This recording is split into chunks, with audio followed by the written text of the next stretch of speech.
Hello student. आज अपन कक्षा 12वीं प्रश्नावली 3.3 आयु के सवाल लेकर उपस्थित हैं। 3.3 प्रश्नावली में जैसा कि मैंने आपको पहले बताया था कि दो प्रकार के सवाल हैं, एक तो परिवर्त मैट्रिक्स है और एक है सममित और विषम सममित आयु। हमने इसके पहले वीडियो में परिवर्त आयु से संबंधित सवाल देखे थे। आज हम देखते हैं सममित और विषम सममित आयु से संबंधित सवाल। तो सबसे पहले आपको डेफिनेशन आना चाहिए कि सममित आयु किसे कहते हैं और विषम सममित आयु किसे कहते हैं। तो सममित आयु की जो डेफिनेशन बनती है उसमें सीधा से है कि यदि एक आयु ए दिया हुआ है और उसका अगर ए डैश करते हैं, ए डैश मतलब परिवर्त करते हैं आप इसका, जैसे 1 2 है तो ये कॉलम बना दिया, रो को काय में चेंज कर दिया अपन ने, कॉलम में 1 2 ये हो गया, 2 3 सेकंड कॉलम, सेकंड रो था वो सेकंड कॉलम बन गया। मतलब रो को कॉलम में या कॉलम को रो में, कैसे भी बोलो आप उसको। तो ए डैश बना लिया अपन ने, जो मैट्रिक्स बना है वो पुनः ए बन गया। मतलब 1 2 2 3 ये क्या बन गया आपके पास, ए मैट्रिक्स प्राप्त हो गया। इसका मतलब ये हुआ कि ए डैश बनाने पर ए मैट्रिक्स अगर प्राप्त होता है तो ये ए आयु आपको कहलाएगा सममित आयु कहलाएगा। सममित आयु की डेफिनेशन सिंपल सी है। विषम सममित आयु में क्या होता है कि एक वर्ग आयु है, अगर उसका आप ए डैश बनाते हैं, जैसे हमने ये एक आयु दे रखा है 0 2 -2 और 0, इसका डैश बनाया अपन ने, परिवर्त किया इसका, 0 और 2 ये रो था, इसमें हमने कॉलम बना दिया, सेकंड रो था सेकंड कॉलम बना दिया। उसके बाद इस आयु में से हमने माइनस कॉमन निकाला। जब माइनस कॉमन निकाला अपन ने, इसमें से माइनस कॉमन निकालने के बाद जो आयु प्राप्त होता है वो वापस ए बन जाता है, 0 2 -2 और 0। अर्थात ये ए डैश बनाने पर अगर माइनस ए बनता है तो इस प्रकार के आयु को हम बोलेंगे विषम सममित आयु। तो आपकी सममित आयु की definition A dash equal to A बनता है और विषम सममित आयु की डेफिनेशन ए डैश होने पर माइनस ए प्राप्त होता है। तो इस प्रकार के आयु को हम विषम सममित आयु कहते हैं। इसकी दो प्रॉपर्टी आपको याद होना चाहिए। एक तो ये कि ए प्लस ए डैश करते हैं तो एक सममित आयु की संरचना होती है, और ए माइनस ए डैश बनाते हैं तो विषम सममित आयु प्राप्त होता है। मतलब ए dash A plus a dash प्राप्त होने पर जो आयु बनता है वो सममित आयु कहलाएगा, और ए माइनस ए डैश करने पर जो आयु प्राप्त होगा वो विषम सममित आयु होगा। इस प्रकार के सवाल भी आपको प्रूव करने पड़ेंगे। प्रमेय 2 जो है बहुत महत्वपूर्ण है, इसके ऊपर आधारित सवाल पूछे जाते हैं। इसमें यह है कि एक वर्ग आयु को सममित तथा विषम सममित आयु को योगफल के रूप में व्यक्त किया जा सकता है। मतलब ये योगफल और ये विषम सममित, ये सममित आयु और ये विषम सममित आयु के योगफल के रूप में व्यक्त किया जा सकता है किसी एक वर्ग आयु को। अर्थात इसको अगर कैलकुलेट करेंगे अपन, ये प्रॉपर्टी बना ली, इसको कैलकुलेट करेंगे तो किसके बराबर होगा, ये ए के इक्वल टू होगा। अगर आप 1/2 का गुणा इसके साथ, 1/2 का गुणा इसके साथ, फिर 1/2 का गुणा इसके साथ, 1/2 का गुणा इसके साथ अगर हल करेंगे तो ये किसके इक्वल टू आएगा, ए इक्वल टू आएगा। मतलब हम लिख सकते हैं कि ए इक्वल टू ऐसा होता है। तो इन दोनों प्रकार के सवाल आपको प्रश्नावली में मिलेंगे। तो हम इसके बाद अगर अगला सवाल देखते हैं कि सवाल कैसे बनते हैं। 7 का फर्स्ट सवाल है, एक वर्ग आयु दिया हुआ है और वो ये कह रहे हैं कि बताइए कि एक सममित आयु है, दिया हुआ वर्ग आयु जो है वो सममित आयु है। तो हम सबसे पहले क्या करेंगे, ए डैश बनाएंगे।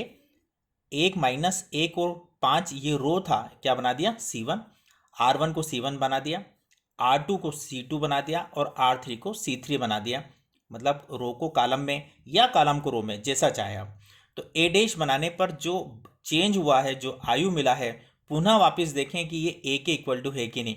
तो वापस देखते हैं तो ये सेम ए के इक्वल टू, मतलब रो को कॉलम में, कॉलम को रो में चेंज करने पर जो आयु बना है वो पुनः ए बना है। अर्थात ए डैश करने पर ए बना है, तो दिया हुआ जो आयु है वो सममित आयु है। ये आपको प्रूव करना है।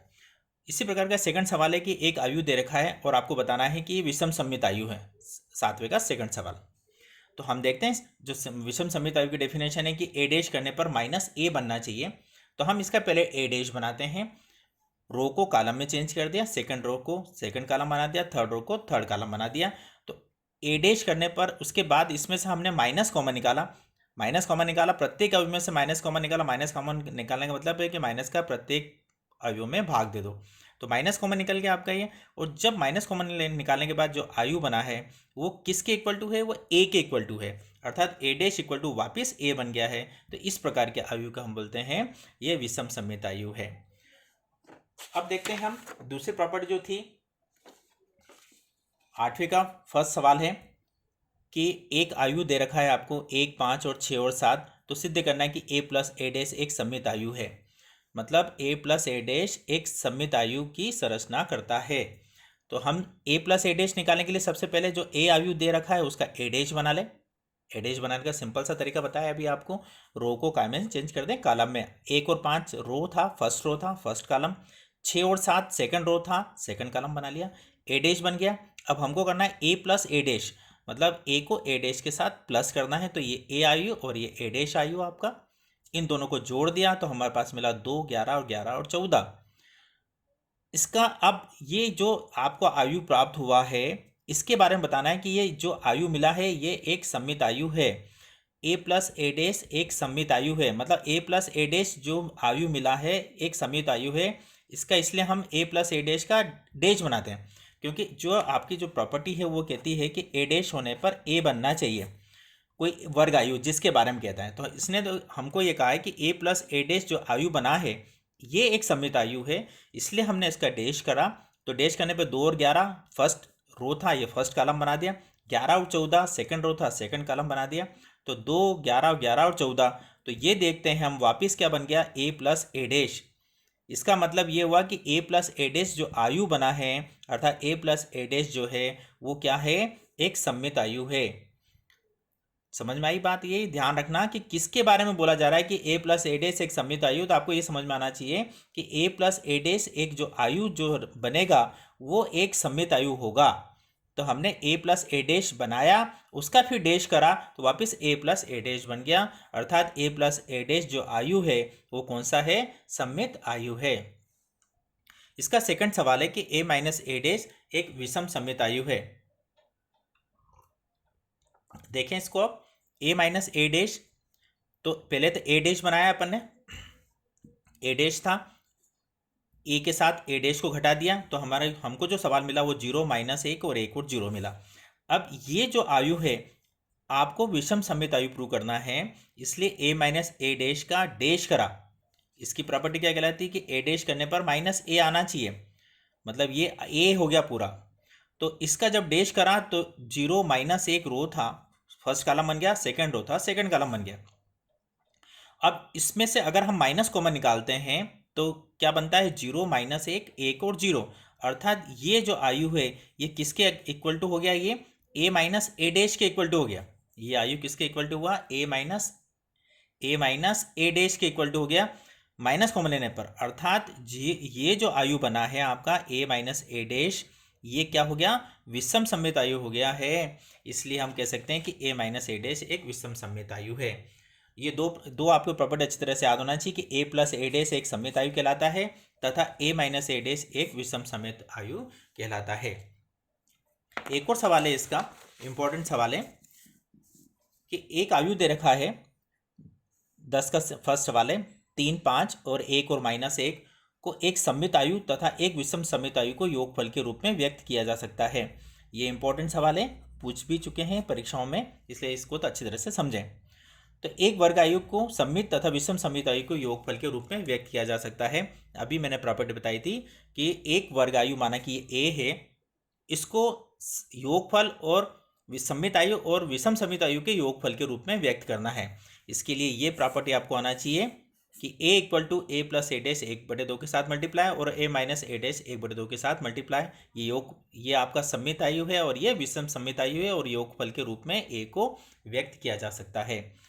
तो इसको प्रूव करने के लिए सबसे पहले हमको चाहिए a प्लस ए डैश, फिर चाहिए a माइनस ए डैश, मतलब पहले इसको बनाएं फिर इसको बनाएं और फिर दोनों को जोड़ के देखते हैं कि वो a के इक्वल टू आता है या नहीं आता है। तो सबसे पहले a प्लस ए डैश निकालने के लिए सबसे पहले ए डैश करें, मतलब जो आयु दे रखा है उसको क्या बना लें आप, डैश बना लें। 3 और 5 रो था, फर्स्ट कॉलम बन गया, सेकंड रो था, सेकंड कॉलम बन गया। अब a प्लस ए डैश की संरचना कर लें, a प्लस ए डैश मतलब a के साथ ए डैश को जोड़ दें। तो जोड़ने के सीधे से पहले सवाल कर चुके हैं, 3 से 3 जुड़ेगा 6, 5 के साथ 1 जुड़ेगा तो 6, 1 में से 1 और 5 जुड़ेंगे तो 6, -1 में और -1 जुड़ेगा तो -2। तो a प्लस ए डैश हमारे पास बन गया 6, 6, 6 और -2। इसमें 1/2 का मल्टीप्लाई कर दो, क्योंकि हमको 1/2 a प्लस ए डैश चाहिए। 1/2 का यहाँ मल्टीप्लाई तो 1/2 का मल्टीप्लाई आयु के साथ भी, 1/2 का मल्टीप्लाई मतलब 2 का भाग प्रत्येक पद में, या हम ये कह सकते हैं कि इसके अंदर से 2 कॉमन निकाल लिया। तो 2 कॉमन निकाला तो 2 का भाग लगा दें, तो 2 × 6, 2 × 6, 2 × 6 और -1, ये 2 से 2 कैंसिल हो जाएगा। तो 1/2 a प्लस ए डैश हमको मिला 3 3 3 माइनस 1। अब हमको बनाना है a माइनस ए डैश। तो a के साथ ए डैश को घटा लीजिए। 3 में से 3 जाएगा तो 0, 5 में से 1 जाएगा तो 4, 1 में से 5 जाएंगे माइनस के 4 और माइनस 1 में से 1 जाएगा तो 0। ये माइनस माइनस माइनस प्लस हो जाएगा। तो ये बना हमारे पास a माइनस ए डैश। अब इसके बाद देखें कि a माइनस ए डैश के साथ 1/2 को मल्टीप्लाई इधर भी, 1/2 को मल्टीप्लाई इधर भी। 2 कॉमन ले लीजिए इसमें से। 2 कॉमन लेके मतलब प्रत्येक पद में 2 को भाग देते हैं, 2 से 2 कैंसिल हो जाएगा। तो हमारे पास बनेगा a minus A dash 1/2 multiply के साथ ये आ गया। अब इसको आप यहाँ RHS में रख लीजिए कि 1/2 a plus a dash plus 1/2 a minus सममित आयु और विषम सममित आयु। हमने पहले सममित आयु बनाया और फिर विषम सममित आयु बनाया और फिर इनको योगफल के रूप में व्यक्त करने की कोशिश कर रहे हैं। तो ये a माइनस ए डैश की वैल्यू आपके पास a प्लस ए डैश 1/2 की वैल्यू और 1/2 माइनस ए डैश की वैल्यू। इन दोनों को जोड़ने पर जो बनता है 3 5 1 और माइनस 1। देखो ये जो बना है ये वापस a आयु के इक्वल टू है कि नहीं, 3 5 1 और माइनस 1, अर्थात ये वापस a बन गया। तो हमने ये प्रूव करा कि सममित आयु और विषम सममित आयु को योगफल करें तो एक वर्ग आयु की संरचना होती है। इसलिए हम कह सकते हैं कि एक वर्ग आयु को सममित और विषम सममित आयु के योगफल के रूप में व्यक्त किया जा सकता है। ये इंपॉर्टेंट सवाल है। सममित और विषम सममित आयु के सवाल 100% एक न एक सवाल आता है, इसलिए इसका अध्ययन अच्छी तरह से करें, नोट करें और प्रैक्टिस करें। धन्यवाद।